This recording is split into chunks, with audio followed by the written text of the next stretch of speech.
football and then the night games that we have for all the other soccer teams or that play the the night two. games, yeah. Yeah, we charge for the night games on the But turf field. volleyball's not charging admission anymore. No. So, I mean, it's pretty much, and that was actually a fairly decent audience at those games as well, but I think it's pretty much football right But now. that might be again another topic for the communications subcommittee. I think we do a pretty good job of getting that news out, but anything extra that we can get out on that would be By the way, great. the gate receipts for the first football game, I guess, were very good. Yeah. Carl, what's the total we collect on athletic fees in a year?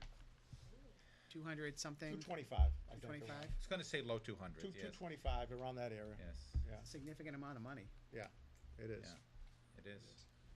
The only other thing I would say in reviewing the Cape Ann towns as to the user fees, we're not real far off. I mean, they're all a little bit different, but when you put it all together, we're pretty consistent with the other towns. In fact, the only town in the Cape Ann League, and they're no longer part of the Cape Ann League, that doesn't have a user fee is Wilmington.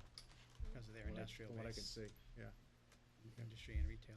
Okay, anything else, anybody? I wanted to add one thing. Despite being a scofflaw and not attending the meeting, I did sit down with Kathy after I came in later that day, and Dave Johnson and his staff, I think Robin Foreman helped and other folks, John Bernard, put together a great budget of the athletic department, and they costed out every sport in the high school athletic department. I think that's going to be really helpful moving forward in terms of what we're spending on each sport, and it gives a good idea of where the costs are. And a lot of the costs are transportation. So I think Dave did a great job on that. Yeah. The other thing, Jerry, I wanted to mention was I had brought this up about a month ago that I had seen some areas on the turf field. I spoke to Carl about it, where it looked like some of the numbers and lines might be coming up from We the brought field. that up at the meeting. And I drove by a couple of weeks ago, and Kathy confirmed this. I guess I saw Marty Tilton down there with, I think, someone from the company that put the field down, and I was assured by Kathy that we have a warranty is still in Yeah, place. oh, yeah, and we brought it up at the meeting, and a lot of it was just routine stuff, Mel, routine Right. maintenance type stuff that they expected, so Right. there's really no problem. Right, that's what I want. Yeah. With the field, and it's getting a lot of use. I mean, you drive by there afternoon and evening, and there's somebody out there on that field, which is great. You appreciate it when you go. Linfield has a fine school system, but I went there last week for the boys soccer game, and when you look at the field that the Linfield kids are playing on, you really appreciate what we have in I don't that know why turf anyone would field. want to live in Linfield, to be honest with you. I mean, that alone is enough of a reason to want to come to North Reading. Administrative report. Kathy, did you have anything you wanted to highlight in the report? Didn't you want to do communication subcommittee meeting? What's that? Do we want to set a date for the communications subcommittee? Oh, communication Yeah. subcommittee? I don't know, it's up to you. Sure. Well, I can do it via email. All right, Why don't yeah, I just do it do- yeah, via okay. email? That's easier. Okay, let me just write that down. Okay, and the admin report, Kathy? Yes. I passed out a supplemental administrative report for you. I have 4 items on that report. The first one, again, I'm happy to report to you that Wayne Hardacre applied for and was again awarded a grant from MIAA. It's the Loss Control Grant in the amount of $5,000 to develop and implement a sewer septic system backup overflow prevention program. And this is the maximum amount of money awarded annually to a municipality. And Wayne managed to have all of it awarded to this particular project. So again, I'd like to congratulate Wayne. He's being innovative and going after additional resources outside of the local budget to accomplish the tasks that need to be accomplished. Great job, I Wayne. personally don't think you can give Wayne enough credit. He does a tremendous job here. He really does. So I'm glad you were able to acknowledge him. A copy of the letter is in your packet. Also, what I included in your packet, pages 3 through 7, is the NCLB AYP waiver request. Over the weekend, you may have heard that President Obama decided to allow states to request a waiver of No Child Left Behind with specific reference to AYP. There are stringent requirements from the U.S. DOE to be able to receive the waiver, but Massachusetts is very well poised in being able to receive that.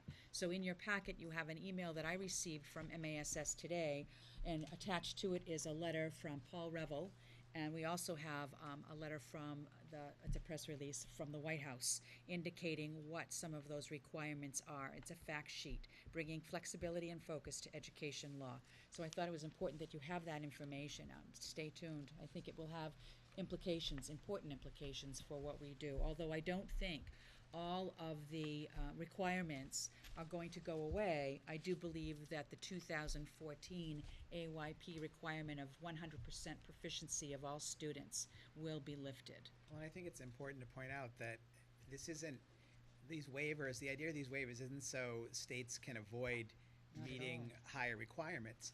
What it's gonna allow the states to do, especially a state like Massachusetts, is to focus on the real problem areas. I saw with the results of the current MKS test, it said that 82% of the schools in Massachusetts and 91% of the districts didn't meet AYP under the No Child Left Behind law. We're the top state in the country for education, yet other states are performing, quote, higher than Massachusetts because they're starting from a much lower base.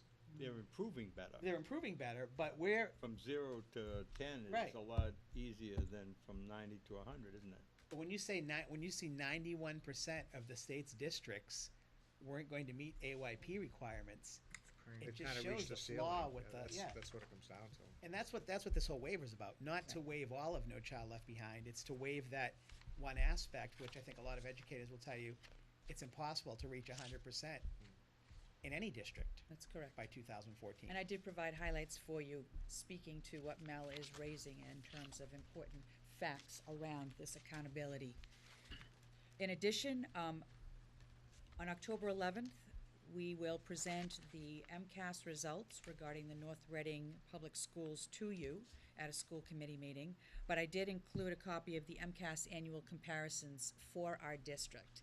And we do have a few highlights that I'd just like to point out for you. In grade 10, we are strong in all areas, English language arts, mathematics, and science. As a matter of fact, English language arts is strongest, with 96% of students scoring in proficient and advanced. And I'd like to remind you that the district report includes data that the individual schools' reports do not. The district report includes the scores of those students that are placed in out-of-district placements, as well as the scores of those students who move into the district after October 1st. Those scores are not included in the school scores. So the district scores are typically a little lower than what the school scores look like. But I Well, wanted to point out to you that our 10th grade English language arts scores have already met the NCLB requirement as of school. I want to- 99.5% of our high school 10th graders have scored. I wanted to comment on the 10th grade scores. They're phenomenal, and I had a little back and forth with Kathy, and I'm looking forward to October 11th because if our kids are doing so well in the 10th grade, It's hard to figure out, I know. then, if you have some issues at the lower grades, one, yes, it matters, but how much does it really matter? Because what we're turning out, our math scores, we tied with Andover, Lexington, Newton, Winchester, Linfield. Marblehead, Hamilton, Wenham. In fact, in the region, we were 91 second. and 96. 91, numbers. 77% of our kids in math scored in Awesome, I advance. know.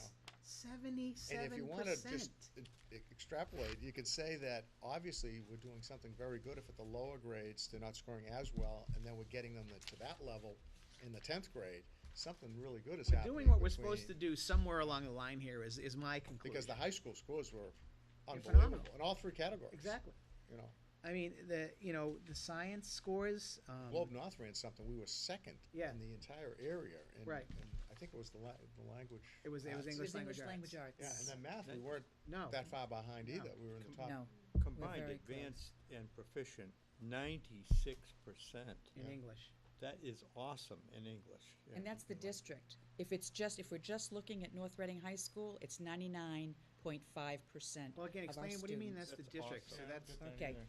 When you take a look at the district scores include the scores of those students that are not attending our high school but are in outside placements. They're now added back into our district scores. Students that move into the district after October 1st are not included in the school scores, but they are included in the district scores. But what would So you- that's why you're going to see a difference. but out of district, I didn't, so, If they go The to a certain- public, out-of-district placement, like a collaborative, they take MCAS. They do. Yes, they do. And But they are small, it's a reported small back. they don't take, so if someone's placed at a landmark, they don't That's take. a private school. Right, okay, so it's public, the collaboratives. Correct. Okay.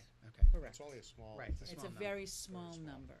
But the students that move in after October 1st, I'm sure they're very good students too, but they are included in. 3% is 3%. Correct. It's not that small of a number. Yeah, but we're gonna put this on for the next agenda anyway, so we'll That's do a much correct. more So I was Math just pointing numbers- out some the math highlights. I don't numbers, have to go through That all of them. 77% Great. advanced was, I was, I'm just These- very pleased these to are also very, report very science nice. is doing well. In Yep. 5th grade, every single year, we've gone up with the percent of students scoring in proficient and advanced, so we're making some strides. We have a few little areas that we'll talk about next time about needs, but we always have room for improvement. And then, Anything else? I'm sorry, finally, from pages 14 to 19, you have the DESC report on educational collaboratives. This report has been detailed by the commissioner that talks about board committee activities, proposed next steps, and recommendations relative to oversight of educational collaboratives in Massachusetts. The commissioner is presenting the information that I included for you to the board on tomorrow, actually, the 27th. And then the legislature is holding several oversight hearings on educational collaboratives, and the commissioner will be testifying based on these recommendations on September 28th. So I thought it was important for you to have this information as well. I want you to know that we belong to 2 educational collaboratives. If the recommendation of the commissioner goes forward to the legislature, all municipalities will only belong to 1, but we'll cross that bridge when we come to it. Also, the 2 directors of the current collaboratives that we belong to are available to come in and speak to you if you have any questions about oversight of the collaboratives that we belong to in light Great. of what's gone on. I've been on the board for 7 years now, we've never had them in here, just even for a brief, just like we had the Northeast Regional Voc, just for a brief presentation. I know what they do, but I really don't know I know they use some space in our school district. How many kids do they have? What's their budget? All that They'd kind be of stuff. happy to come I'd- out. I'd No like problem. to hear that, Yeah, that'd be fine. especially with what's We'll going on. schedule that at a future Yep. school committee meeting. Okay, and speaking of future school committee meetings, we have one on Monday, October 3rd. That's the 6:30 meeting, and it's the town meeting. So we're gonna meet at the high school in the library. I think the only thing we have on the warrant, I looked through the warrant, is pretty much the capital project, the van, right? Yes. A lot of That's street cool. approvals. Yeah, bonds and approvals. We have a meeting October 11th at 7 o'clock, and then one on October 24th, and that's at the Batchelder School on the 24th at 7 PM. Yes. I would think, Kathy, that on maybe the October 11th meeting, we have another executive session at 6:30 to further define the goals on the collective bargaining. Absolutely. Okay.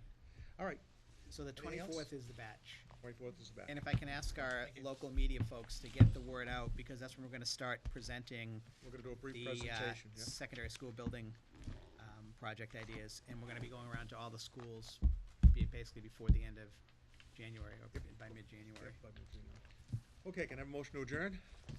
Motion by Karen, second by Cliff. All those in favor, please say aye. Aye. Opposed, none, motion carries 5-0. Very happy with my technology tonight. Yeah. You know what I figured out? I didn't download that one document. Yeah. See? Were you getting a signal, Michael? I got no. Yeah, I got no signal, So Carl. it's Who 2-2. made the Scan. motion? 2-2. Who made I the did get motion? a